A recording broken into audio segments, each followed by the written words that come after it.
بسم اللہ الرحمن الرحیم۔ روزہ توڑنے والی چیزیں۔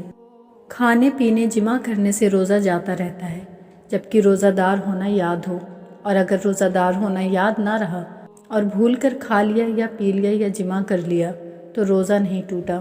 حقہ، سگریٹ، چرٹ وغیرہ پینے سے بھی روزہ جاتا رہتا ہے اگرچہ اپنے خیال میں حلق تک دھواں نہ پہنچتا ہو۔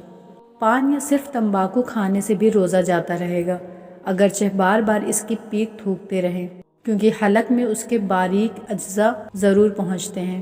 شکر وغیرہ ایسی چیزیں جو منہ میں رکھنے سے گھل جاتی ہیں، منہ میں رکھی اور تھوک نکل گئے تو روزہ جاتا رہا۔ دانتوں کے درمیان کوئی چیز چنے کے برابر یا زیادہ تھی، اسے کھا گئے، یا کم ہی تھی مگر منہ سے نکال کر پھر کھا لی تو روزہ ٹوٹ گیا۔ دانتوں سے خون نکل کر حلق سے نیچے اترا اور خون تھوک سے زیادہ یا برابر یا کم تھا مگر اس کا مزہ حلق میں محسوس ہوا تو روزہ جاتا رہا، اور اگر کم تھا اور مزہ بھی حلق میں محسوس نہ ہوا تو روزہ نہ گیا۔ روزہ یاد رہنے کے باوجود حکم نہ لیا یا ناک کے نتنوں سے دوا چڑھائی تو روزہ جاتا رہا۔ کلی کر رہے تھے بلا قصدن یعنی بغیر ارادے کے پانی حلق سے اتر گیا، یا ناک میں پانی چڑھایا اور دماغ کو چڑھ گیا تو روزہ جاتا رہا مگر جبکہ روزے دار ہونا بھول گیا ہو تو نہ ٹوٹے گا اگرچہ قصدن یعنی جان بوجھ کر ہو۔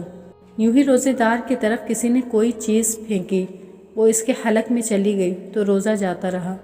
سوتے میں یعنی نیند کی حالت میں پانی پی لیا یا کچھ کھا لیا، یا منہ کھلا تھا، پانی کا قطرہ یا بارش کا اولا حلق میں چلا گیا تو روزہ جاتا رہا۔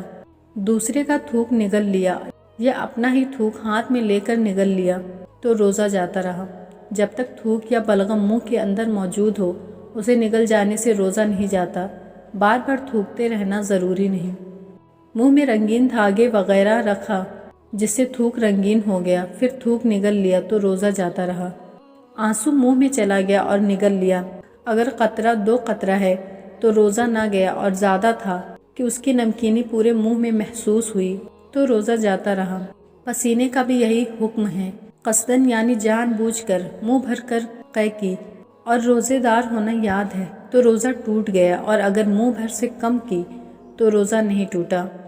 بلا قصدن یعنی بغیر ارادے کے اور بے اختیار قے ہو گئی تو روزہ نہیں ٹوٹا۔